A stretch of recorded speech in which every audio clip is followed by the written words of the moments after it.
त्यसरी नै नेपाल राज्यलाई हेर्दा पनि हामीले यही दृष्टिकोणको आधारमा विश्लेषण गर्नुपर्छ र एउटा निष्कर्षमा पुग्नुपर्ने हुन्छ। राज्य भनेको के हो? सबभन्दा पहिला राज्यलाई हेर्ने दृष्टिकोणको बारेमा हामी स्पष्ट हुनुपर्छ। राज्य सधैँभरि थिएन। मानव समाजको उत्पत्ति र विकासको प्रक्रियामा सधैँभरि राज्य थिएन। मानव समाज निकै लामो समयसम्म आदिम साम्यवादी समाजमा थियो। आदिम साम्यवादी समाजमा राज्यको आवश्यकता परेको थिएन। तर जब जब आदिम साम्यवाद पनि विकसित हुँदै गयो, मानिसहरूका आर्थिक क्रियाकलापहरू बढ्दै गए, उनीहरूका उत्पादनका प्रक्रियाहरू बढ्दै गए, त्यो बढ्दै जाने क्रममा धन आर्जनहरू हुन थाल्यो। धन आर्जन हुन थालेपछि त्यो धनको सुरक्षाका निम्ति विभिन्न किसिमका प्रयत्नहरू हुन थाले। तिनी प्रयत्नहरूको क्रममा बिस्तारै वर्गहरूको उदय भयो। त्यो वर्गहरूको उदय भएपछि नै वर्गीय शासनको रूपमा राज्य सत्ताको पनि उत्पत्ति भयो। त्यसरी राज्य सत्ताको उत्पत्ति भइसकेपछि अहिलेसम्म आउँदा विविध किसिमका राज्यहरू संसारमा प्रकट भएका छन्। तिनीहरूमध्ये आदिम साम्यवादी समाजलाई छोडेर भन्ने हो भने दास राज्यहरू प्रकट भए, ठुल्ठुला दास राज्यहरू। तिनीहरूले ठुल्ठुला साम्राज्यहरू निर्माण गरेर पनि शासन गरे र विश्वका सबै भूभागमा दास प्रथा कुनै न कुनै रूपमा विकसित भएर आयो र दास राज्यहरूको एउटा युग समाप्त भयो। त्यसपछि क्रमशः सामन्ती राज्यहरू उदय भए र ती सामन्ती राज्यहरूले त्यसरी नै शासन गरे। संसारव्यापी रूपमा युरोपमा होस् अथवा एसियामा होस्, अफ्रिकामा होस् या ल्याटिन अमेरिकामा होस्, धेरै ठाउँहरूमा यस प्रकारका सामन्ती राज्यहरू निर्माण भए। नेपालमा पनि त्यही प्रक्रिया अगाडि बढ्दै गयो। त्यसपछि क्रमशः फेरि पुँजीवादको युग सुरु भयो। पुँजीवादको युग सुरु भएपछि राज्यहरूको स्वरूप पनि बदलियो। ती पुँजीवादी राज्यहरूमा रूपान्तरित भए र पुँजीवादी राज्यहरू विश्वव्यापी रूपमा विकसित भए र साथसाथै पुँजीवादलाई पनि ध्वस्त गर्दै समाजवादी क्रान्तिको थालनी भयो। समाजवादी क्रान्तिको थालनी भएपछि क्रमशः समाजवादी राज्यहरू निर्माण हुने प्रक्रिया सुरुवात भएको छ र अहिले मानव समाज यो सुरुवातको प्रक्रियामा आइपुगेको छ र यसरी राज्यका स्वरूपहरू पनि बदलिँदै गएका छन्। क्रमशः यहाँबाट अगाडि बढ्ने सिलसिलामा मानव समाज अझै अगाडि बढ्दै जान्छ। उत्पादनको प्रक्रिया विकसित हुँदै जान्छ, प्रविधिको विकास हुँदै जान्छ, विज्ञानको विकास हुँदै जान्छ, व्यवस्थापन विधिको विकास हुँदै जान्छ। मानव समाज एउटा उच्च स्तरमा पुग्छ, जुन उच्च स्तरमा पुग्दा मानव समाज आफै आत्म सुसञ्चालित ढङ्गले अगाडि बढ्ने बिन्दुमा पुग्छ। त्यो बिन्दुमा पुग्दा राज्यको आवश्यकता पनि समाप्त हुँदै जान्छ। समाजबाट वर्गहरू उन्मूलन हुन्छन्। एउटा समतामूलक समानतापूर्ण समाजको निर्माण हुन्छ। त्यो निर्माण भइसकेपछि राज्य सत्ता पनि आफै विलोप हुँदै जान्छ। यसरी विलोप हुने बिन्दुमा पुग्दाखेरि राज्यहरू समाप्त हुन्छन् र सिङ्गो विश्व मानव समाज एउटा समुन्नत साम्यवादी समाजका रूपमा रूपान्तरित हुन्छ। मार्क्सवादले मार्गदर्शन गरेको प्रक्रिया यो। यही प्रक्रिया अन्तर्गत नेपाली समाजलाई हेऱ्यो भने नेपाली समाजमा पनि लामो समयसम्म एउटा आदिम साम्यवादी समाज रहेको थियो। त्यसका थुप्रै प्रमाणहरू र अवशेषहरू अहिले पनि हामीहरू पाउँछौँ। अझै नेपाली समाजको गहिरो गरी अध्ययन र अनुसन्धान भएको छैन। तर राम्ररी अध्ययन र अनुसन्धान गर्ने हो भने आदिम साम्यवादी समाज लामो समयसम्म नेपालमा रहेको कुरा हामी देख्न सक्छौँ।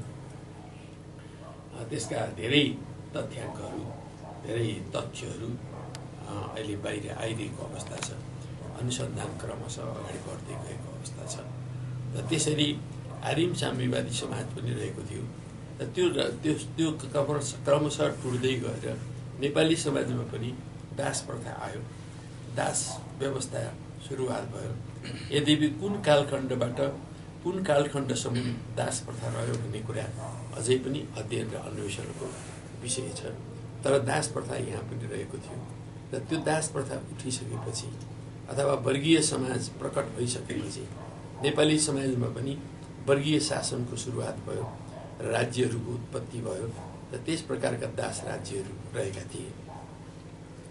हामी इतिहासलाई अध्ययन गर्दै जाँदाखेरि बुद्धकालीन कोलीय राज्य, शाक्य राज्यभित्र पनि दासहरू रहेको कुराहरू हामी देख्छौँ र त्यो बेलादेखि नै दास प्रथा नेपाली समाजमा थियो भन्ने कुरा हामी बुझ्न सक्छौँ। त्यसरी नै यतातिर जनकपुरमा रहेको जनक राज्य, त्यहाँभित्र पनि दासहरू थिए भन्ने कुराहरू हामी देख्न सक्छौँ।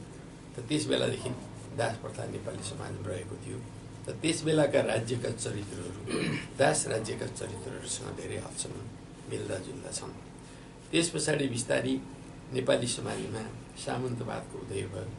त्यो सामन्तवादको उदय आजभन्दा करिबन 1500 देखि 2000 वर्षको बिचमा उदय भएको अनुमान गर्न सकिन्छ। र त्यस बेलादेखि क्रमशः सामन्ती राज्यहरू उदय भए। राज्यले सामन्ती स्वरूप ग्रहण गर्यो। यी प्रत्येक स्टेपमा राज्य अग्रगतितर्फ अगाडि बढ्दै पनि गयो। ती राज्यहरू विकसित हुँदै पनि गए, यिनीहरू विस्तार पनि हुँदै गए र त्यो प्रक्रिया पनि अगाडि बढ्दै गयो भने अर्कोतर्फ यस प्रकारले राज्यले आफ्ना स्वरूपहरू बदल्दै पनि गयो। र त्यो सामन्ती राज्यहरू निर्माण भएकै बेलामा काठमाडौँ उपत्यकाभित्र पूर्वाञ्चलमा, पश्चिमाञ्चलमा विविध राज्यहरूको उत्पत्ति हुँदै गयो र त्यो राज्यहरूको उत्पत्ति हुँदै जाने सिलसिलामा नै गोर्खा राज्यको पनि उत्पत्ति भयो। र त्योभन्दा अगाडि विभिन्न खालका राज्यहरू नेपालमा एकीकृत ढङ्गले राज्य निर्माण गर्ने प्रक्रियाहरू पनि अगाडि बढे। किराँत कालमा नै निकै ठुलो नेपाल राज्य निर्माण भएको थियो, तर त्यो एकीकृत भइरहन सकेन। त्यो विभिन्न कारणले गर्दा टुट्न पुग्यो। त्यो पनि सामन्ती राज्य नै थियो। त्यसपछि लिच्छवी काल सुरु भयो। लिच्छवी कालमा बनेको जुन पूर्व र पश्चिमसम्म फैलिएको राज्य थियो त्यो पनि सामन्ती राज्य नै थियो। त्यो जति फैले पनि त्यो टिकिरहन सकेन, त्यो फेरि टुट्दै गयो। र त्यस पछाडि फेरि मल्लकाल सुरु भयो। मल्लकालमा पनि निकै ठुलो राज्य निर्माण भएको थियो। त्यो पनि पूर्व र पश्चिम फैलिएको थियो। एकताको प्रयास त्यति बेला पनि भएको हो, तर त्यो पनि टिकिरहन सकेन, फेरि विखण्डित भयो। पश्चिम नेपालमा पाल्पा केन्द्रित भएर अर्को राज्य निकै ठुलो रूपमा विस्तार भयो। त्यो पूर्वदेखि पश्चिमसम्म नै फैलियो। सुदूरपूर्वसम्म पनि त्यो राज्यका सीमाहरू विस्तारै भएर गए, तर त्यो राज्य पनि अन्ततः टिक्न सकेन, त्यो पनि विखण्डित भयो। त्यसै गरी कर्णालीमाथि केन्द्रित भएर अर्को राज्य निर्माण हो, सामन्ती राज्य हो त्यो पनि। र त्यो प्रकारको सामन्ती राज्य कुमाउ गढवालभन्दा पश्चिमसम्म फैलिएको थियो पश्चिममा। र त्यसका चाहिँ सीमाहरू तल मैदानसम्म पनि फैलिएका थिए। त्यस्तो प्रकारको राज्य थियो। त्यो राज्यले काठमाडौँसम्म पनि आफ्ना सीमाहरू विस्तार गरेको थियो।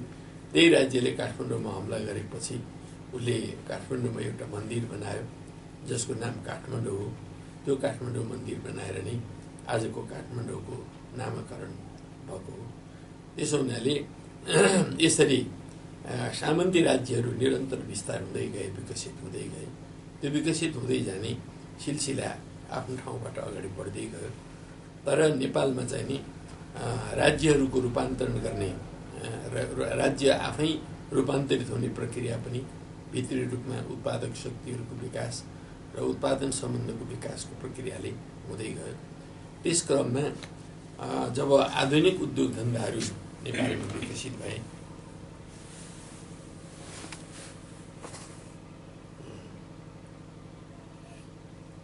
अलिकति यहाँ टुट्यो, यसरी सामन्ती राज्यहरू निर्माण हुँदै गए। त्यही सिलसिलामा नै पृथ्वीनारायण शाहको नेतृत्वमा नेपालमा एकीकरण भयो। नेपाल एकीकृत नेपालको रूपमा आयो। त्यो एकीकृत नेपाल पनि एउटा स्वतन्त्र सामन्ती राज्यकै रूपमा रहेको थियो। र त्यो सामन्ती राज्यभित्र अब पुँजीवादको विकासका अत्यन्त राम्रा सम्भावनाहरू प्रकट भएका थिए। उद्योग धन्दाहरू विकसित हुन थालेका थिए। कपडा उद्योगहरू, कागज उद्योगहरू, ढुङ्गा उद्योगहरू विभिन्न रूपमा चाहिँ विकसित हुन थालेका थिए। त्यस्ता उद्योगहरूलाई क्रमशः राज्यले सङ्गठित गरेर अगाडि बढाउने सिलसिलामा पुँजीवादको विकास हुनु अनिवार्य थियो। र पुँजीवादका यस्ता स्प्राउटहरू देशभरि नै विकसित भइरहेका थिए। यदि पनि सुदूरपूर्वाञ्चलमा लिम्बुवान राज्यभित्र, लिम्बुवान प्रदेशभित्र पनि कपडा आफै बुन्ने प्रक्रियाहरू अगाडि बढ्दै थियो। र यसरी आफ्नो तान बुन्ने प्रक्रियाहरू मार्फत देशका विभिन्न भागहरूमा कपडाहरू आफै बुन्ने, आफै आत्मनिर्भर भएर चाहिँ लगाउने यो खालको कुराहरू पनि विकसित भइरहेको थियो। तर हाम्रो देशले अङ्ग्रेज उपनिवेशवादसँग चाहिँ लड्नु पर्यो र यही बिचमा हाम्रो देशमाथि अङ्ग्रेज उपनिवेशवादले हमला गर्यो। त्यो हमला अत्यन्त घातक हमलाका रूपमा देखा पर्यो। त्यो हमला पछाडि हामीले सुगोली सन्धि गर्न बाध्य भयौँ।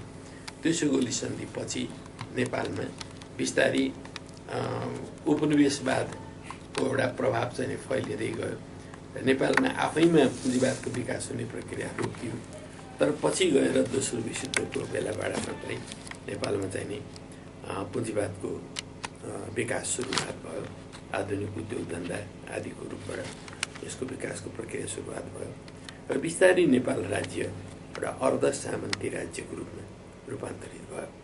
यसरी राज्यका स्वरूपहरू बदलिँदै आएको एउटा इतिहासलाई हामी देख्न सक्दछौँ।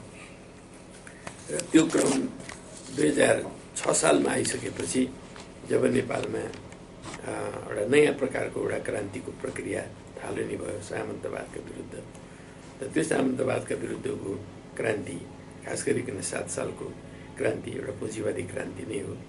यद्यपि त्यो क्रान्तिको नेतृत्व कम्युनिस्ट पार्टीले गर्न सकेको थिएन। नेपालको पुँजीपति वर्गकै पार्टीले त्यसलाई नेतृत्व गरेको थियो। तर पनि नेपालमा कम्युनिस्ट पार्टी त्यसमा संलग्न थियो। संलग्न भएर उसले पनि अगाडि बढाउनको लागि त्यसलाई प्रयत्न गर्यो। तर पुँजीवादी क्रान्तिको थालनी भयो। त्यो क्रान्ति पुरा हुन नेपालमा धेरै लामो समय लाग्यो। तर राज्य चाहिँ बिस्तारै बदलिँदै गइरहेको थियो। एकातिर अर्ध सामन्ती राज्य र अर्कोतर्फ अर्ध सामन्ती अर्ध उपनिवेशी राज्यको रूपमा नेपाली समाज त्यसपछि विकसित भएर आयो र निकै लामो समय पार गरेर यो क्रान्ति पुरा भयो। खास गरिकन 62-63 आएपछि नेपालमा जुन पुँजीवादी क्रान्ति हो त्यो क्रान्ति पुरा भयो। त्यो पुँजीवादी क्रान्ति पुरा भइसकेपछि नेपाली समाज एउटा स्वतन्त्र समाजको रूपमा विकसित भयो, रूपान्तरित भयो र स्वतन्त्र लोकतान्त्रिक नेपालको निर्माण भयो 62-63 को जनक्रान्तिपछि। यो स्वतन्त्र लोकतान्त्रिक नेपाल को स्थापना भनेको नै स्वतन्त्र लोकतान्त्रिक नेपाल राज्यको निर्माण पनि हो। यो चाहिँ एउटा सङ्क्रमणकालीन राज्यको स्वरूप हो। यो पूर्ण रूपले सामन्ती राज्यबाट मुक्त भएर अब यो पुँजीवादी राज्यतर्फ यो उन्मुख भयो। तर पुँजीवादी राज्य भए पनि यो चाहिँ समाजवाद उन्मुख राज्यको रूपमा अहिले स्थापित भएको छ। किनभने नेपालमा श्रमजीवी वर्ग, नेपालको पुँजीपति वर्ग यो दुवैको संयुक्त रूपमा चाहिँ यो अहिले राज्य सञ्चालन भइरहेको अवस्था छ। एकातिर श्रमजीवी वर्ग यो राज्यलाई क्रमिक रूपले समाजवादी राज्यतर्फ रूपान्तरित गर्नको लागि प्रयत्नशील छ भने अर्कोतर्फ पुँजीपति वर्ग यसलाई पुँजीवादी राज्यको रूपमा रूपान्तरित गर्नको लागि प्रयत्नशील छ। यो दुईटा वर्गको बिचको एउटा नयाँ सङ्घर्षको थालनी 62-63 को क्रान्तिले गरेको छ। यो क्रान्ति अगाडि बढ्दै जाने सिलसिलामा यो राज्यको स्वरूप पनि बदलिँदै जान्छ। यसरी राज्य भनेको निरन्तर बदलिँदै जाने र यसको स्वरूप बदलिँदै जाने प्रक्रियाबाट अगाडि बढ्छ। र नेपाल राज्य पनि त्यसरी नै रूपान्तरित हुँदै आएको छ। अहिलेको नेपाल राज्यलाई राज्यको स्वरूप के हो भन्ने बारेमा हाम्रो संविधानले यसको धारा 4 मा बडो राम्रो ढङ्गले परिभाषित गरेको छ। र त्यसमा के भनिएको छ भने नेपाल स्वतन्त्र, अविभाज्य, सार्वभौम सत्ता सम्पन्न, धर्मनिरपेक्ष, समावेशी, लोकतन्त्रात्मक समाजवाद उन्मुख गणतन्त्रात्मक बहुजातीय राज्य हो, जसलाई संक्षेपमा नेपाल भनिनेछ भनेर यसमा चाहिँ उल्लेख गरिएको छ। त्यसैले नेपाल राज्यलाई हेर्दा यो दृष्टिकोणले हेर्नुपर्छ भन्ने मलाई लाग्छ। अब नेपाल राज्यभित्र जुन प्रकारको जनसमुदाय छ, त्यो जनसमुदायको विकासक्रम अहिले कुन अवस्थामा आइपुगेको छ र त्यो जनसमुदायलाई हामीले कसरी परिभाषित गर्न सक्छौँ भन्ने प्रश्न, अर्को महत्त्वपूर्ण प्रश्न हाम्रा सामु उपस्थित हुन्छ।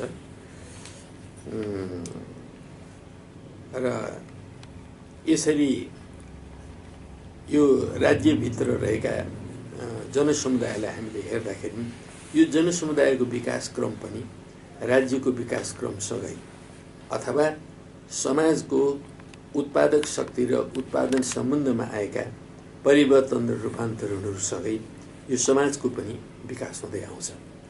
यसरी विकास हुने सिलसिलामा सबभन्दा पहिले त मानव समाज जङ्गली अवस्थामा नै थियो, आदिम साम्यवादी अवस्थामा थियो।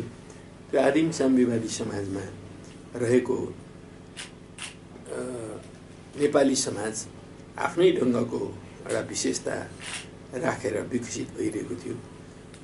जुन त्यस बेलामा कस्तो प्रकारका उत्पादनका प्रक्रियाहरू अगाडि बढ्थे, जनजीवन कस्तो थियो, उनीहरूको सामाजिक सांस्कृतिक जीवन कस्तो थियो, यी कुराहरू अहिले पनि गहिरो अन्वेषणका विषयहरू छन्। हामी अलिअलि राउटेहरूको जीवन, कुसुन्डाहरूको जीवन, चेपाङहरूको जीवन अध्ययन गऱ्यौँ भने त्यति बेलाको साम्यवादी समाज कस्तो थियो होला भनेर हामी परिकल्पना गर्न सक्छौँ। तर पनि एउटा लामो कालखण्डसम्म यो आदिम साम्यवादी समाज नेपालमा पनि बितेर गयो र त्यस पछाडि बिस्तारै जन र गण गोत्रहरूको विकास भयो। जनगण अथवा गोत्रहरूको विकास मानव समाजको एउटा अत्यन्त महत्त्वपूर्ण स्टेज हो, जुन बेलामा बिस्तारै बिस्तारै परिवारहरूको विकास हुन थाल्यो र एउटा समुदायको विकास हुन थाल्यो। त्यस्तो प्रकारको अवस्थाबाट हामी गुज्रिँदै गयौँ र बिस्तारै मान्छेहरूले भाषा सङ्केतहरू विकसित हुन थाले। भाषै पुरै विकसित भएको थिएन, तर साङ्केतिक रूपमा मान्छेले विभिन्न ढङ्गले आवाजहरू मार्फत, बोली मार्फत आफ्ना भावनाहरूलाई अभिव्यक्त गर्ने यो प्रक्रियाको थालनी भयो। र त्यस पछाडि क्रमशः त्यो गणबाट कबिलाको रूपमा विकसित हुने अवस्था भयो। कबिलाको रूपमा विकसित भएर आउँदाखेरि मानिसहरूले भाषा, बोली भनौँ, भाषा नभनेर बोलीहरूको विकसित भयो। बोलीहरूको विकासको साथसाथै उनीहरूसँग विभिन्न किसिमका परम्पराहरू विकसित हुन थाले। तर पनि त्यो जीवन चाहिँ नि एउटा घुमन्ते जीवन थियो। कबिलाहरूलाई हामी जनजाति भन्ने भन्न सक्छौँ। जनजाति भन्ने शब्द वास्तवमा चाहिँ कबिलाहरूको समान ढङ्गको शब्द हो। अहिले हामी कबिलाको रूपमा नेपाली समाजमा राउटेहरू, कुसुन्डाहरूलाई स्पष्ट रूपले देख्न सक्छौँ। उनीहरू अहिले पनि कबिलाको अवस्थामा छन्। उनीहरूको जीवन घुमन्ते छ।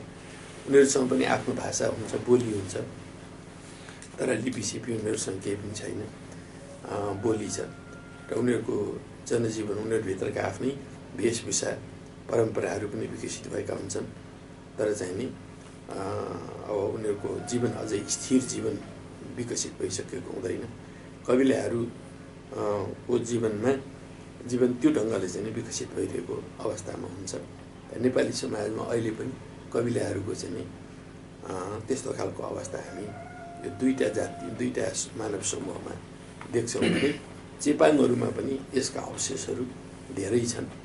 तर चेपाङहरू बिस्तारै बिस्तारै जातिको रूपमा एउटा स्थिर जीवन बिताएर अगाडि बढ्ने अवस्थामा आइसकेका छन् भने अब क्रमशः यो कबिलाको अवस्थालाई पार गर्दै अगाडि बढ्ने सिलसिलामा चाहिँ नि कुनै पनि मानव समाज, मानव जाति, मानव समुदाय जातिको अवस्थामा विकसित हुन्छ। धेरै कबिलाहरू मिलेर अथवा कबिला आफै रूपान्तरित भएर यो जातिको रूपमा विकसित हुन्छन्। जातिको रूपमा विकसित हुँदा उनीहरूसँग आफ्नो भाषा विकसित भएको हुन्छ। उनीहरूको जीवन स्थिर भएर निश्चित ठाउँमा बसोबास गर्न उसले थालेको हुन्छ, थलो विकसित भएको हुन्छ। त्यसको साथसाथै उनीहरूका आफ्ना परम्परा वेशभूषाहरू विकसित भएका हुन्छन्।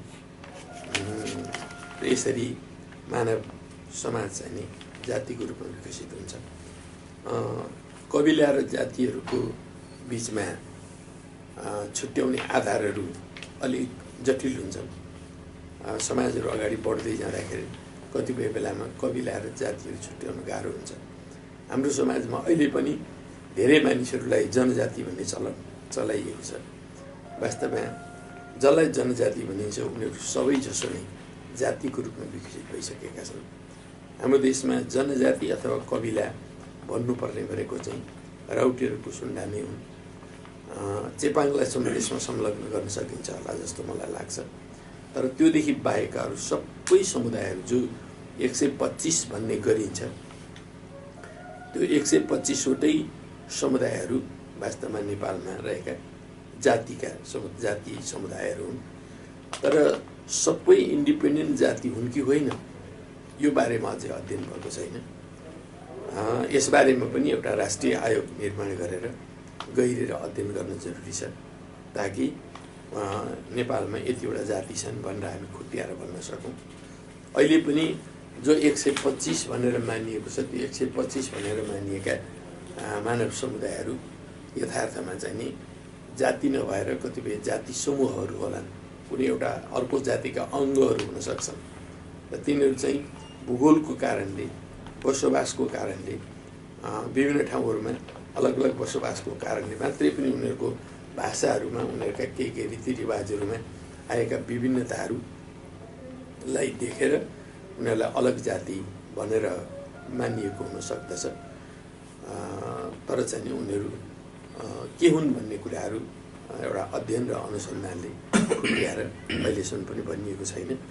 त्यसकारणले अब नयाँ संविधान बनिसकेपछिको परिस्थितिमा हामीले नेपाली समाजलाई वैज्ञानिक ढङ्गले अध्ययन गर्ने सिलसिलामा एउटा राष्ट्रिय आयोग निर्माण गरेर यो जातिहरूको अध्ययन गर्नु पनि जरुरी छ भन्ने मलाई लाग्छ। अब धेरै जातिहरू मिल्दै गएर एक आपसमा विभिन्न ढङ्गका साइना सम्बन्धहरू विकसित हुँदै जाने सिलसिलामा जब उनीहरू सबैको एउटा साझा भूमि विकसित हुन थाल्छ, उनीहरू एउटा साझा भूमिमा बसोबास गर्छन्, स्थायी रूपले बसोबासको एउटा प्रबन्ध हुन्छ र उनीहरूको बिचमा एउटा साझा आर्थिक सम्बन्ध विकसित हुन्छ।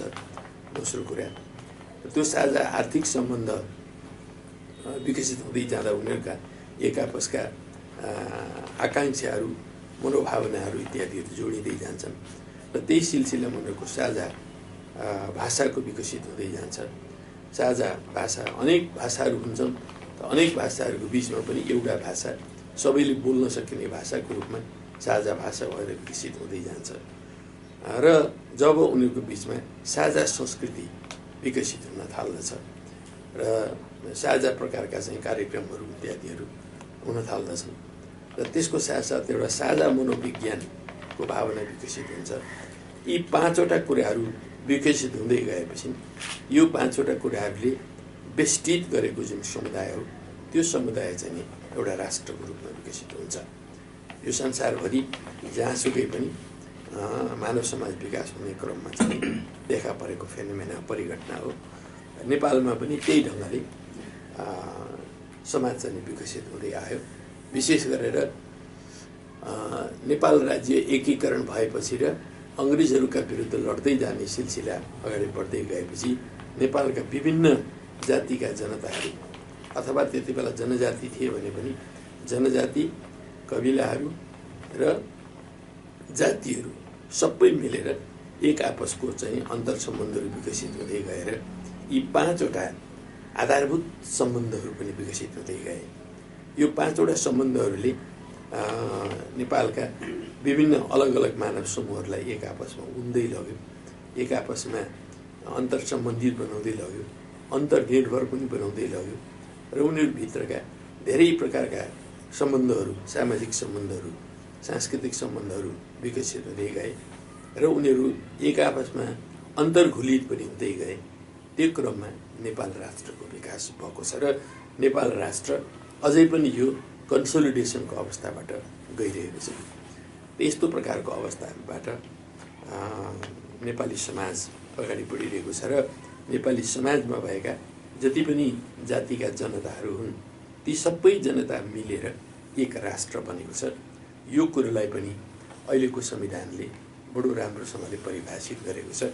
संविधानको धारा 3मा आएर नेपाली समाज एउटा राष्ट्र हो भन्ने बारेमा बडो राम्रोसँगले परिभाषित गरिएको छ र त्यो परिभाषालाई हामीले हेऱ्यौँ भने हामी धारा 3मा देख्छौँ बहुजातीय, बहुभाषिक, बहुधार्मिक, बहुसांस्कृतिक विशेषतायुक्त भौगोलिक विविधतामा रहेका समान आकांक्षा र नेपालको राष्ट्रिय स्वतन्त्रता, अखण्डता, राष्ट्रिय हित तथा समृद्धिप्रति आस्थावान रही एकताको सूत्रमा आबद्ध सबै नेपाली जनता समष्टिमा राष्ट्र हो भन्ने जुन परिभाषा गरिएको छ यो यही ऐतिहासिक विकासक्रमको उपज हो।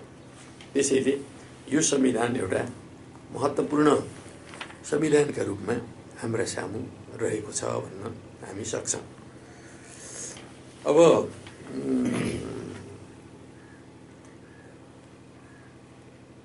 यसरी नेपाल राष्ट्र बन्ने जुन प्रक्रिया हो त्यो प्रक्रिया आफ्नै विशेषता र विशिष्टता अनुरूप अगाडि बढ्दै आएको छ। विश्व समाज सबै ठाउँमा समान ढङ्गले नै विकसित हुनुपर्छ भन्ने छैन। कतिपय ठाउँमा राष्ट्र निर्माणका प्रक्रियाहरू एक ढङ्गले भएका छन् भने कतिपय ठाउँमा राष्ट्र निर्माणका प्रक्रियाहरू अर्को ढङ्गले पनि भएका छन्। खास गरिकन युरोपमा राष्ट्र निर्माणको प्रक्रिया यो अघि मैले भनेका 5वटा आधारभूत तत्त्वहरू विकसित भइसकेपछि ती समुदायहरूले राष्ट्रिय राज्यको रूप लिए। ती राष्ट्रहरूले आफ्ना अलगै राज्य निर्माण गरे र त्यसरी राष्ट्रिय राज्यहरू युरोपमा देखा परे। युरोपको विकासक्रममा राष्ट्रिय राज्यहरू निर्माण गर्ने कुरा नै त्यसको विशेषता हो। तर एसिया, अफ्रिका र ल्याटिन अमेरिकाका धेरै भूखण्डहरूमा राष्ट्रहरू निर्माणको प्रक्रिया बेग्लै हो। स्वयं अमेरिका पनि एउटा राष्ट्रको रूपमा विकसित भएको छ। तर त्यो राष्ट्र विश्वभरिबाट गएका अनेकन शरणार्थीहरू अथवा चाहिँ बाहिरबाट गएका मानिसहरू आदिहरूले मिलेर त्यो राष्ट्र बनेको छ भने एसिया, अफ्रिका र ल्याटिन अमेरिकाका धेरै देशहरूमा रहेका जुन विविधताहरू हुन् त्यो विविधताहरूलाई ध्यानमा राखेर हेर्दाखेरि ती मुलुकहरू अलग अलग समयमा एकीकृत भएका देखिन्छन्। नेपाल पनि त्यसरी नै एउटा खास विशेष अवस्थामा आएर एकीकृत भयो। त्यो एकीकरण नेपालमा एकातिर विभिन्न किसिमका चाहिँ पृथकतावादी सामन्ती राज्य रजौटाहरूका विरुद्ध सङ्घर्ष गरेर र अर्कोतर्फ संसार निल्ने हिँडेको अङ्ग्रेजी साम्राज्यवादका विरुद्ध लडेर नेपाल एकीकरण भयो र यसरी एकीकरण भएपछि नेपाल राज्य निर्माण भयो। त्यो राज्य निर्माण भइसकेपछि त्यो राज्यभित्र रहेका विभिन्न मानव समूहहरूको विकासक्रम नयाँ ढङ्गले अगाडि बढ्दै गयो र त्यसरी विकास गर्ने क्रममा यी 5 आधारहरू पनि विकसित भए र नेपाल चाहिँ राज्य राष्ट्रको रूपमा विकसित भयो।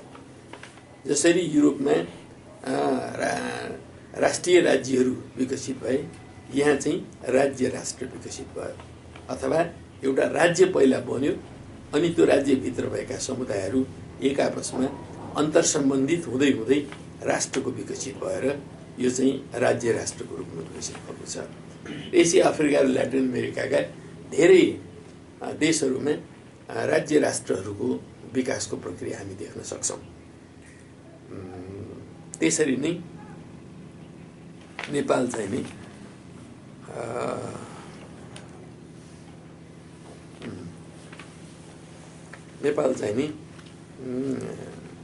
राज्य राष्ट्रको रूपमा विकसित भएको छ र यसलाई एउटा एकीकृत इकाइको रूपमा हामीले देख्नुपर्छ, राष्ट्रिय इकाइको रूपमा देख्नुपर्छ। तर यसलाई हेर्ने सन्दर्भमा अनेक प्रकारका भ्रमहरू छन् र यो देशको राष्ट्रियता भनेको के हो त? यो देशको राष्ट्रियता भनेको यो देशको भूगोलप्रतिको माया, यो देशको भाषाहरूप्रतिको माया, यो देशको साझा अर्थतन्त्रप्रतिको माया, सम्पूर्ण श्री सम्पत्ति आदि इत्यादि प्रतिको माया र यो देशका संस्कृतिहरूप्रतिको माया र यो देशका जनताको विशिष्ट मनोवैज्ञानिक भावनाप्रतिको माया, यी मायाहरूको समुच्चयलाई हामी राष्ट्रियता भन्छौँ। राष्ट्रप्रतिको माया भनेर त नितान्त भूगोल मात्र पनि हुँदैन, त्यहाँको जनता मात्र पनि हुँदैन। त्यो भूगोलमा रहेको सम्पूर्ण श्री सम्पदाहरू, त्यो भूगोलभित्र सृजना भएका संस्कृतिहरू, त्यो भूगोलभित्र भएका विभिन्न प्राकृतिक सामाजिक सम्पदाहरू आदि सम्पूर्णलाई माया गर्ने जुन समुच्च समष्टिगत भावना हुन्छ, त्यो भावना नै राष्ट्रियता हो। राष्ट्रियताको भावना भनेको एउटा व्यापक भावना पनि हो। त्यो व्यापक भावनालाई हेरेर नै हामीले राष्ट्रियताको कुरा गर्नुपर्ने हुन्छ। अहिले नेपालमा विभिन्न किसिमका भ्रमहरू हामी देख्छौँ। विभिन्न किसिमका भ्रमहरू अहिले फैलाउने कामहरू भइरहेको छ। हामीलाई थाहा छ कि दक्षिण एसियामा यो दुई राष्ट्र सिद्धान्तको एउटा कन्स्पिरेसी चलिरहेको अवस्था छ। यो अहिले भर्खरै उदय भएको होइन, यो 1971 यो प्रकट रूपमा देखा पर्यो। त्यति बेला हामी पूर्व पाकिस्तान र पश्चिम पाकिस्तान भनेर भन्थ्यौँ र त्यति बेला चाहिँ नि टु नेसन थ्योरीको विकास भएर पाकिस्तानमा नै एउटै पाकिस्तानभित्र दुईटा नेसन देखा पर्ने कुराहरू अगाडि सारियो र साँच्चै नै बङ्गलादेश चाहिँ एउटा नयाँ राष्ट्रको रूपमा उदय भयो। टु नेसन थ्योरी त्यति बेला सफलतापूर्वक लागू पनि भयो। त्यसपछि हामीले श्रीलङ्कामा टु नेसन थ्योरी देख्यौँ। श्रीलङ्कामा यो टु नेसन थ्योरी एप्लाई गर्ने कोसिस गरियो, तर त्यो कोसिसले श्रीलङ्कालाई निकै दशकसम्म अत्यन्त नराम्रो मारमा पारे पनि, अन्तर्द्वन्द्वमा पारे पनि आखिरमा त्यो टु नेसन थ्योरी त्यो ठाउँमा चाहिँ असफल भयो। र अहिले नेपालमा टु नेसन थ्योरीलाई फेरि एप्लिकेसन गर्न सुरु गरिएको छ। यो टु नेसन थ्योरी एउटा प्रायोजित थ्योरी हो। यो प्रायोजित थ्योरीले नेपाली समाजलाई विभिन्न ढङ्गले तनावतिर, द्वन्द्वतिर लाने कोसिस भइरहेको छ।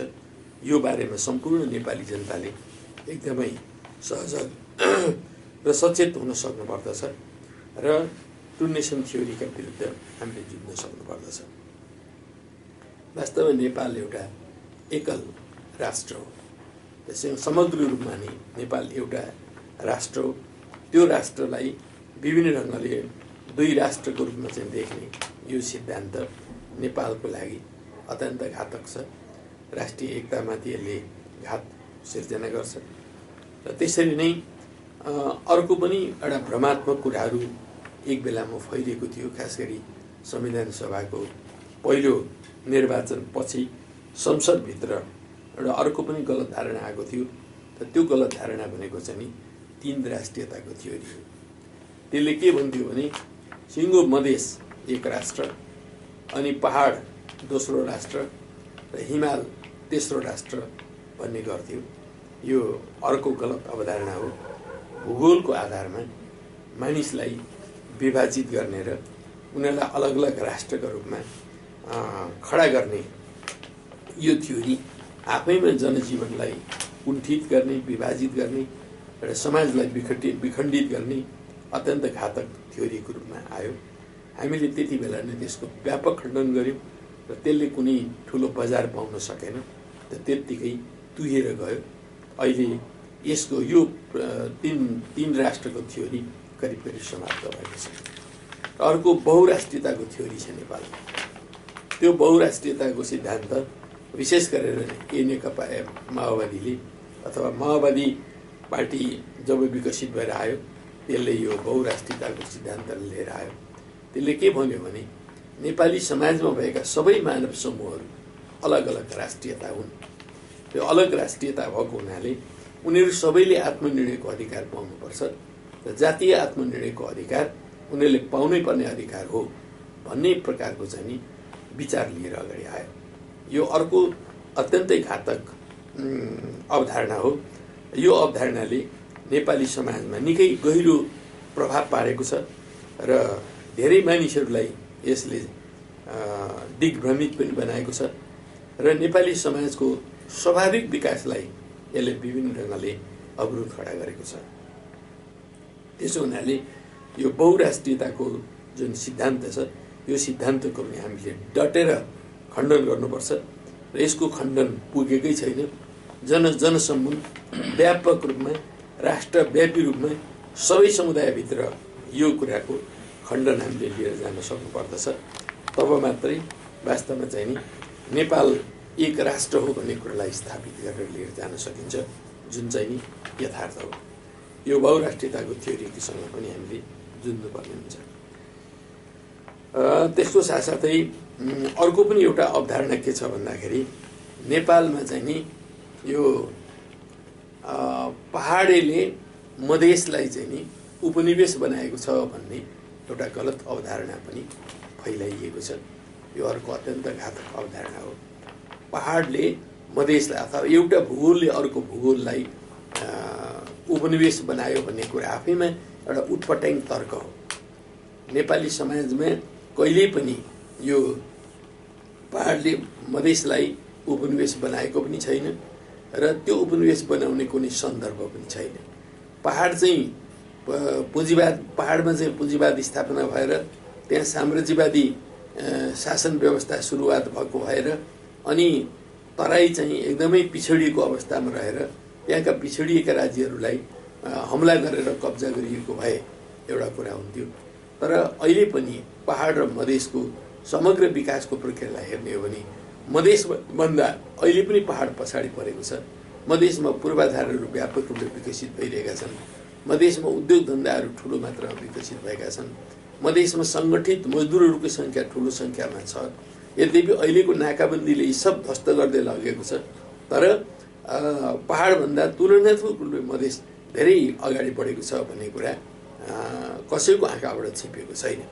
त्यसो हुनाले अब यो मधेसलाई पहाडले चाहिँ उपनिवेश बनायो भन्ने एउटा चाहिँ भावनात्मक भावुकतावादी एउटा चाहिँ गलत आक्षेप जो लगाउने गरिएको छ, इल्जाम लगाउने गरिएको छ, यसको पनि हामीले डटेर खण्डन गर्नुपर्ने हुन्छ।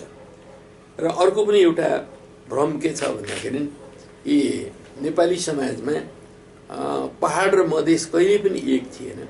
मधेस भनेको अलग्गै इकाइ हो, जहिलेसुकै पनि मधेस अलग्गै थियो भन्ने खालका कुतर्कहरू पनि गरेको सुनिन्छ। यी कुतर्कहरूभन्दा बढ्ता अरू केही पनि होइन।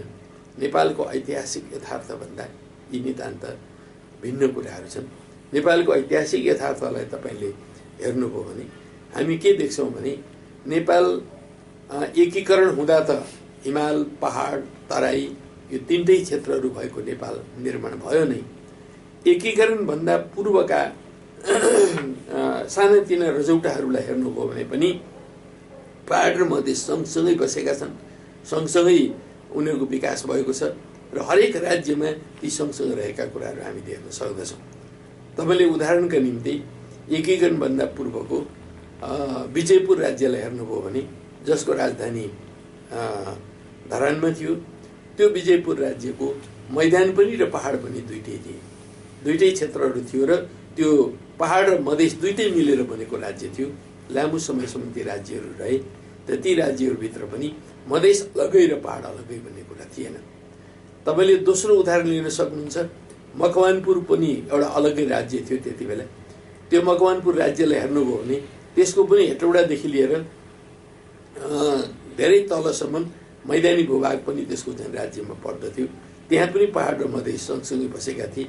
पहाड अलग्गै, मधेस अलग्गै भन्ने कुरा नेपालको एकीकरणभन्दा अगाडि पनि थिएन। त्यसै गरेर तपाईँले पाल्पाको सेन राज्यलाई हेर्नुहोस्।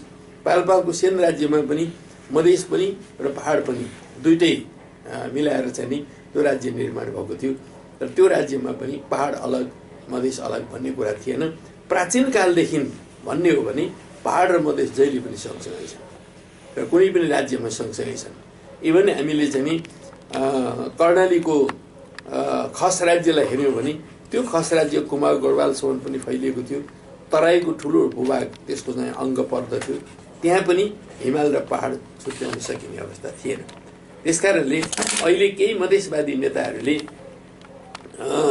यो पहाड र मधेस चाहिँ अलग्गै हुन्, मधेस चाहिँ अलग्गै इकाइ हुनुपर्दछ भनेर जुन प्रकारका प्रचारहरू गर्ने गरेका छन् यो नितान्त गलत कुराहरू हुन्, ऐतिहासिक तथ्यभन्दा भिन्न कुराहरू हुन् र खालि यो शाहवंशले नेपाल एकीकरण गरेपछि जबरजस्त चाहिँ नि मधेसलाई कब्जा गरिएको हो भन्ने चाहिँ उनीहरूको सिद्धान्त हो।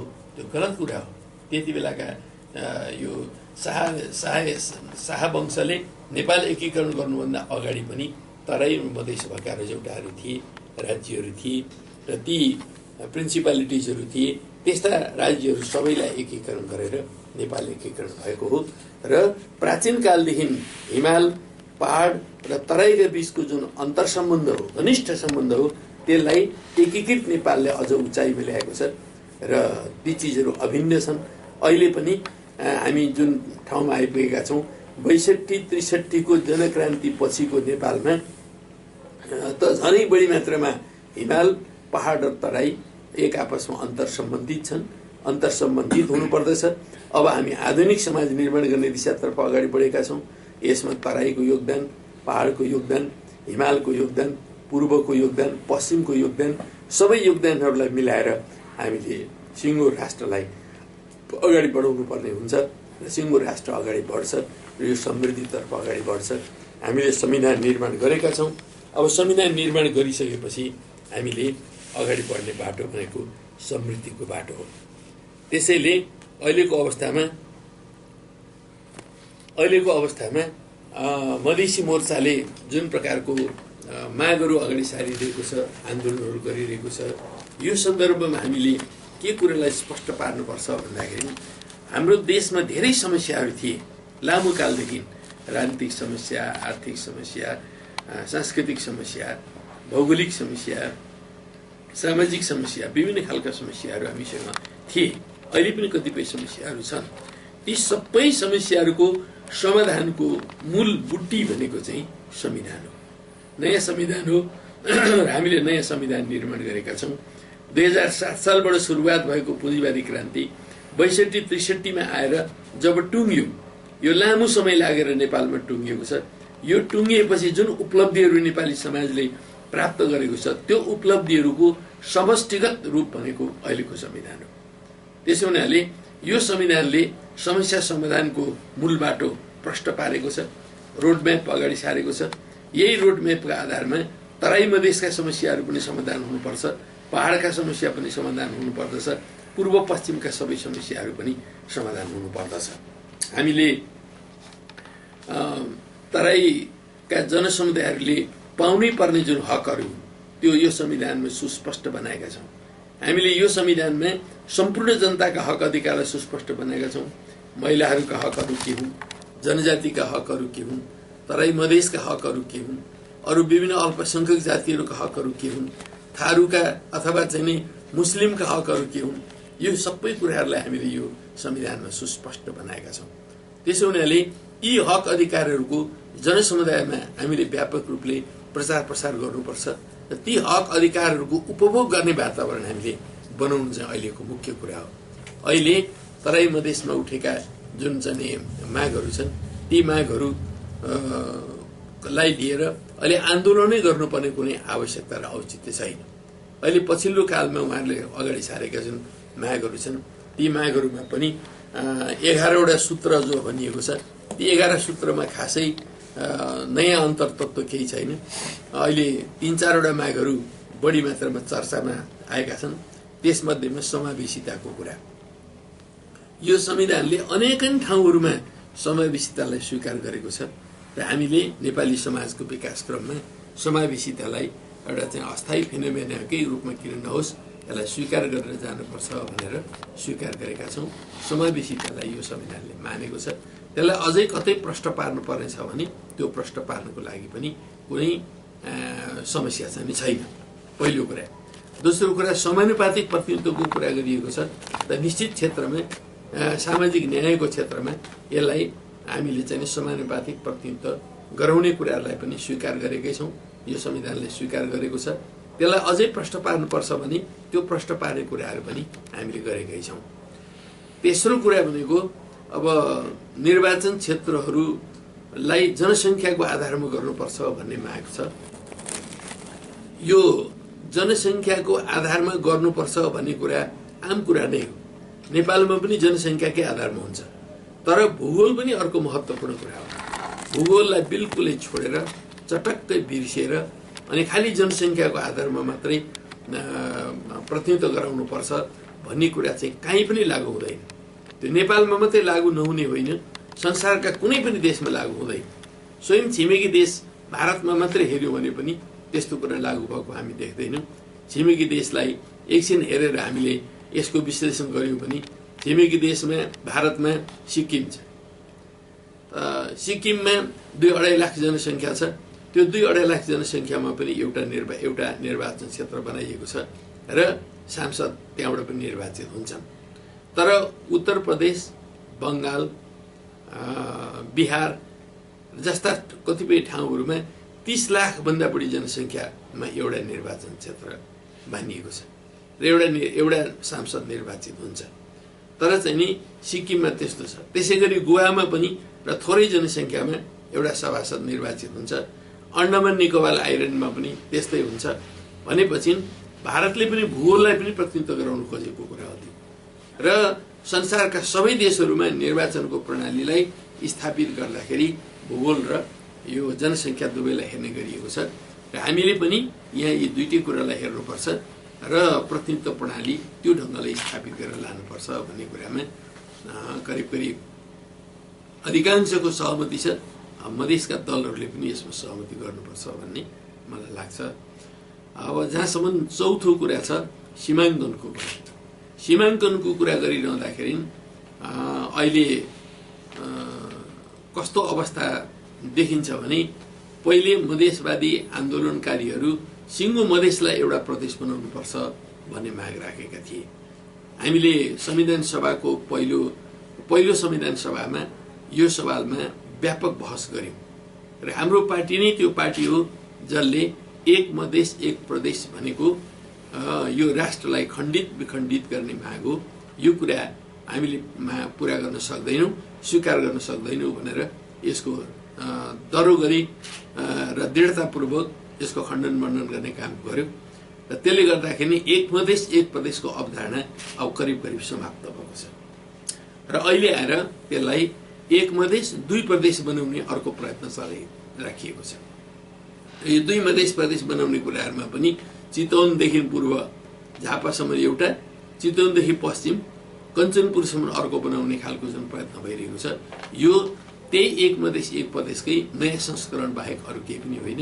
यो पनि सम्भव छैन। यसरी प्रदेशहरू चल्न पनि सक्दैनन् र त्यसो गर्ने हो भने पहिलो त कञ्चनपुरसम्म चितवनबाट प्रदेश तान्दै लाने हो भने सुदूरपश्चिममा आगो बल्छ। त्यसै गरेर अर्कोतर्फ चितवनबाट पूर्वतिर पर्सा बारा सप्तरी हुँदै हामीले चाहिँ झापासम्म पुर्यायौं भने पूर्वतिर आगो बल्छ। पूर्व र पश्चिममा आगो बल्ने बित्तिकै सिङ्गो देशभित्र आगो बल्छ। यो नेपाललाई निरन्तर एउटा चाहिँ अन्तर्द्वन्द्वमा फसाएर यो विखण्डित गर्ने एउटा चाल बाहेक अरु केही पनि हुन सक्दैन। त्यसो हुनाले यो माग पूरा हुन सक्दैन, यो मागलाई मान्न सकिन्न। क्लस्टरहरूको आधारमा चाहिँ हेर्नुपर्छ भन्ने खालको कुरा छ।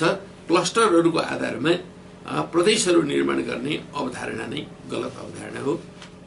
यो कुरालाई आन्दोलनकारीहरूले पुनर्विचार गर्नुपर्छ। संविधानले जुन कुराहरू गर्यो, जुन बाटो देखायो, त्यो संविधानको बाटो अन्तर्गत नै यदि कुनै कुरा परिष्कृत परिमार्जित गर्नुपर्ने हो भने त्यसरी परिमार्जित गर्नुपर्छ। उहाँहरूले संविधान संशोधनको बाटो छँदैछ, संविधान संशोधनको बाटो अन्तर्गत त्यो प्रस्ताव उहाँहरूले अगाडि सार्नुस्। 2/3 बहुमत पुर्याएर त्यसलाई संशोधन गर्नुहुन्छ भने हाम्रो भन्नु केही पनि छैन।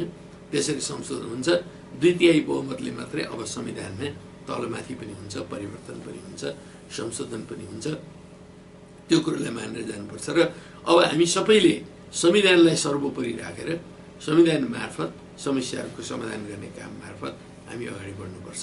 तब मात्रै यी समस्याहरू समाधान हुन्छन्। मधेसवादी दलहरूलाई म के भन्न चाहन्छु भने कि यो यस्तो अहिलेको जुन वर्तमान अवस्था छ, संविधान बनाइसकेको जुन अवस्था हो, यो अवस्थालाई हामी स्वीकार गरौँ र सिङ्गो राष्ट्रलाई एकताबद्ध बनाऊँ र एकताबद्ध बनाउने सिलसिलामा तराई मधेसको विकास पनि त्यही प्रक्रियाबाट अगाडि बढ्न सक्छ विकासमा तीव्रता हुन सक्छ। अहिलेको यो नाकाबन्दी पूर्ण आन्दोलनले तराई मधेसलाई सबभन्दा बढी नोक्सान गरेको छ। सबभन्दा बढी त्यहाँको अर्थतन्त्र विध्वंस भएको छ। त्यहाँका सारा उद्योग धन्दाहरू समाप्त भएका छन्। त्यहाँका स्कुल कलेजहरू बन्द भएका छन्। बालबालिकाहरूले पढ्न नपाइरहेको अवस्था छ। जनजीवन अत्यन्त एउटा चाहिँ खलबलिएको अवस्थामा छ। त्यसो हुनाले यो आन्दोलन वास्तवमा चाहिँ एउटा फलदायी आन्दोलन होइन। तपाईहरुले अहिलेसम्म गरेका आन्दोलनबाट के प्राप्ति भयो त? यो यतिको मात्रै समस्या गर्नुभयो भने पनि थाहा पाउनुहुन्छ यसबाट ध्वंस बाहेकहरू केही पनि भएको छैन। तराई मधेसका आन्दोलनकारी शक्तिहरू धेरै हदसम्म यसले यो आन्दोलनले बदनाम पनि गरेको छ। त्यसो हुनाले यस्तो खालको बाटोलाई छोडेर हामी मेलमिलापको बाटोमा जाउँ, वार्ता मार्फत समस्याहरू समाधान गरौँ, छलफल मार्फत समस्याको समाधान गरौँ, नेपाललाई समृद्धितर्फ अगाडि बढाउँ। नेपाली समाजलाई लेनिनले जसरी रुसी समाजलाई हेर्नुभयो, रुसी समाजको विकासक्रम जुन चरणमा पुगेको थियो त्यो कुरालाई लेनिनले हेर्नुभएको दृष्टिकोणलाई नेपालमा जाने तुलना गर्दै खास गरिकन माओवादी साथीहरूले नेपाली समाजमा भएका 125वटा जाति समूहहरू पनि वास्तवमा जाने राष्ट्रियता हुन्। त्यसकारणले उनीहरू सबैलाई राष्ट्रिय आत्मनिर्णयको अधिकार हुनुपर्दछ भन्ने ढङ्गले जुन व्याख्या गरे यो एउटा अत्यन्त ठुलो सैद्धान्तिक भ्रम र सैद्धान्तिक भूल पनि हो। लेनिनले जति बेला रुसी समाजमा काम गरिरहनु भएको थियो, रुसी समाज चाहिँ एउटा पुँजीवादी साम्राज्यवादी समाजमा विकसित भइसकेको अवस्थामा थियो र त्यो समाजका जति पनि मानव समूहहरू थिए ती मानव समूहहरू अधिकांश चाहिँ राष्ट्रको रूपमा विकसित भइसकेका थिए र केही मानव समूहहरू अझै जातिको रूपमा पनि थिए, केही मानव समूहहरू कबिलाको रूपमा पनि थिए, तर त्यहाँका ठुल्ठुला मानव समूहहरू चाहिँ नि राष्ट्रको रूपमा विकसित भइसकेका थिए र ती अब के अरे बेलारुस भन्नुहोस् होइन, कजाकिस्तान भन्नुहोस्, अनि युक्रेन भन्नुहोस्, यी नाम लिनुहोस् न त्यसको 15-16वटा जो गणतन्त्रहरू हुन् ती 15-16वटा गणतन्त्र जतिवटा सोभियत युनियनभित्र जतिवटा गणतन्त्र बने ती सबै राष्ट्रहरू, त्यसदेखि बाहेकका अरू साना मसिना पनि छन्। अनि ती जुन राष्ट्रको रूपमा विकसित भइसकेका मानव समूहहरू हुन् उनीहरूको लागि चाहिँ लेनिनले के भन्नुभयो भने उनीहरूलाई राष्ट्रिय आत्मनिर्णयको अधिकार छ, उनीहरूले आफ्नो राष्ट्रिय राज्य निर्माण गर्न पाउँछन्। त्यो राष्ट्रिय राज्य निर्माण गरेपछि उनीहरू अलग्गै स्वतन्त्र राज्य पनि बनाउन सक्छन् अथवा हाम्रो सोभियत युनियनमा संलग्न पनि हुन सक्छन् भन्ने ढङ्गले चाहिँ नि उहाँले दृष्टिकोण अगाडि सार्नुभयो र त्यो कुरो रुसी अर्थमा रुसको चाहिँ विशिष्ट परिस्थितिमा सही नै थियो। तर नेपालको परिस्थितिमा हामीसँग भएका जति पनि मानव समूहहरू हुन् ती मानव समूहहरू जातिभन्दा माथि उठेका छैनन् र जातिभन्दा माथि उठ्ने अर्को कुनै सम्भावना पनि छैन।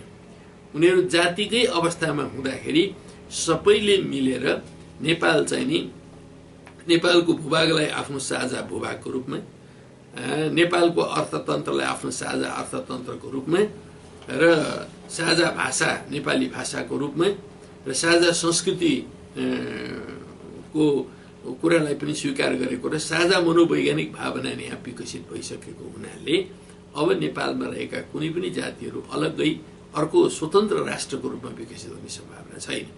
बरु सबै जातिहरू मिलेर नेपाल राष्ट्र बनेको छ। अब अहिले हामी क्षेत्री बाहुन भन्छौँ, हामी राष्ट्रको रूपमा विकसित भएका छौँ र कतिपय नेवार पनि वास्तवमा राष्ट्रको रूपमा विकसित भएको अवस्था हो। उनीहरू आफू कविलाई के अरे जनजाति भन्छन्, भिन्दै कुरा हो, त्यो गलत व्याख्या हो, गलत परिभाषा हो, नितान्त एउटा गलत निष्कर्ष हो त्यो। तर चाहिँ नि हामी समग्रतामा चाहिँ सबै जातिहरू मिलेर एउटा राष्ट्रको रूपमा विकसित भएका छौँ र हामी अहिले जातीय आत्मनिर्णयको कुरा पनि गर्दैनौँ, राष्ट्रिय आत्मनिर्णयको कुरा पनि गर्दैनौँ। हामी समग्रमा राष्ट्रिय आत्मनिर्णयको अधिकार भनिरहँदा नेपालको अधिकारको कुरा मात्रै बुझ्छौँ हामी, किनभने नेपाल एउटा राष्ट्र हो। यो राष्ट्रको आत्मनिर्णयको अधिकार जसरी अहिले नाकाबन्दी लगाइराखिएको छ कतिपय कुराहरूमा चाहिँ नि नेपालले यस्तो गर्नुपर्छ उस्तो गर्नुपर्छ भनेर विदेशीहरू भनिरहेका छन्। यो यसमा हामी के भन्छौँ भने नेपालले आफ्ना निर्णयहरू आफै गर्न पाउँछ र आत्मनिर्णयको अधिकार नेपालसँग छ। नेपालको संविधान बनाउने आफ्नो नेपालको हक हो नेपालको सामाजिक व्यवस्था बनाउने पनि नेपालको हक हो। नेपालको एउटा चाहिँ अग्रगति र प्रगतिको बाटो निर्माण गर्ने पनि नेपालको हक हो। यसमा कसैले पनि हस्तक्षेप गर्न पाउँदैन भनेर हामी चाहिँ भनिरहेका छौँ। यसको चिनिया अभ्यास के छ? जस्तो माओ सेतुङले पनि हानहरूलाई ठुला जातिहरूलाई अहङ्कार छोड्ने, साना जातिहरूलाई राष्ट्रिय बढ्ने जुन कुरा गर्नु त्यो के सन्दर्भमा? चीनमा चाहिँ के हो भने चीन पनि एक राष्ट्र हो। चीन समग्रमा एउटा राष्ट्र हो र चीनको विकास क्रममा जति पनि त्यहाँ मानव समूहहरू छन्, हान अत्यन्त ठुलो मानव समूह छ, त्यो पनि जाति हो।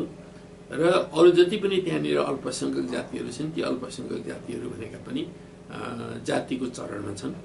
मानव समूहहरू सबै नै जातिको चरणमा छन्। ती सबै जातिहरू मिलेर चिनिया राष्ट्र विकसित भएको छ।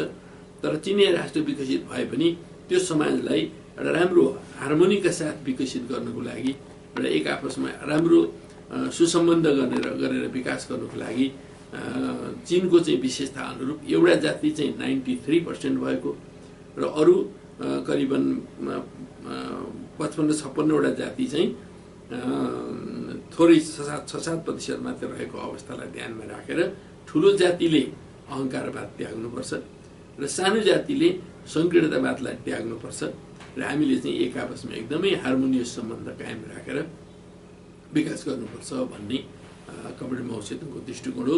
त्यस आधारमा उहाँले अल्पसङ्ख्यक जातिहरूलाई कतिपय ठाउँमा स्वायत्त क्षेत्रहरू स्थापना गर्ने त्यो प्रणाली त्यहाँ अपनाइएको छ। र चीन चाहिँ एउटा विशाल देश भएको हुनाले पनि यी कुराहरू सम्भव छन्। तर नेपाल जस्तो देशमा जहाँ आफै देश सानो छ अनि साना साना जातिहरू हामी छौँ, त्यो साना साना जातिहरू मिलेर एउटा राष्ट्रको रूपमा विकसित भएको हुनाले अलग्गै जातीय स्वायत्त क्षेत्रहरू निर्माण गर्ने यहाँ चाहिँ आधारभूमि कमजोर छ। त्यो जापानिज साम्राज्यवादसँग लड्दाखेरि यी सबै चिनिया यी जाति जनजातिहरू एक ठाउँ बसेर लडे। चीनमा त चीनको जति बेला फ्युडलिजमका विरुद्ध लड्नु पर्यो, त्यहाँका राजा महाराजाका विरुद्ध लड्नु पर्यो, सामन्तवादका विरुद्ध लड्नु पर्यो, त्यति बेला पनि सम्पूर्ण जातिका जनता एकताबद्ध भए। कम्युनिस्ट पार्टीको नेतृत्वमा सम्पूर्ण जातिका जनताहरूको एकता निर्माण गर्ने काम भयो। त्यसरी नै जापानी साम्राज्यवादले हमला गर्दाखेरि वा अरू विदेशी साम्राज्यवादहरूका विरुद्ध लड्ने क्रममा पनि चिनिया सम्पूर्ण जातिका जनताहरू एकताबद्ध भएर उनीहरूले व्यापकतम मोर्चाबन्दी निर्माण गरे, राष्ट्रिय मोर्चा निर्माण गरे। त्यो ढङ्गले उनीहरूले जुधेको हुनाले नै चीन मुक्त भयो र अहिले एउटा शक्तिशाली चीन चाहिँ निर्माण हुन सकेको छ। अन्त्यको जस्तो त्यो गएको साल बेलायतमा स्कटल्यान्डमा जन्मसँग यो स्कटल्यान्ड आफै स्वतन्त्र हुनलाई जन्मसँग गयो। त्यसलाई यो हाम्रो राष्ट्रको निर्माण जातिको विकासको हिसाबले त्यसलाई कसरी हेर्यो? अब इङ्ल्यान्ड अथवा ग्रेट ब्रिटेन चाहिँ कस्तो मुलुक हो भन्दाखेरि त्यहाँभित्र विभिन्न जातिका मानिसहरू पहिलेदेखि नै बसोबास गर्थे। ती जातिका मान्छेहरू आफैमा एउटा चाहिँ विकसित भएर उनीहरू राष्ट्रको रूपमा नै विकसित भएका छन्। ती राष्ट्रहरू मिलेर अलग अलग राष्ट्रमा उनीहरूका किङडमहरू थिए। ती किङडमहरू मिलेर युनाइटेड किङडम उनीहरूले बनाए। ती राष्ट्रहरू नै हुन्, अलग अलग राष्ट्रहरू हुन्। उनीहरूले अलगै राष्ट्रिय राज्य निर्माण गर्न पनि सक्थे, तर उनीहरूले अलगै राष्ट्रिय राज्य निर्माण नगरेर उनीहरू संयुक्त राज्यको रूपमा अगाडि बढेर युनाइटेड किङडम उनीहरूको स्थापना भयो। ती चाहिँ जाति मात्र होइन, तिनीहरू राष्ट्रकै रूपमा छन्। तिनीहरू पुँजीवादको विकासको पनि धेरै माथिल्लो अवस्थामा पुगेका ती जातिहरू हुन्। तिनीहरूले आत्मनिर्णयको अधिकार राख्छन्। उनीहरूले आत्मनिर्णयको अधिकार राख्छन्। त्यस कारणले जुन प्रकारले जनमत सङ्ग्रह गराइयो र उनीहरूले आत्मनिर्णयको अधिकार गर्ने खालको कुराहरू गरियो, त्यो बिल्कुल ठिक छ।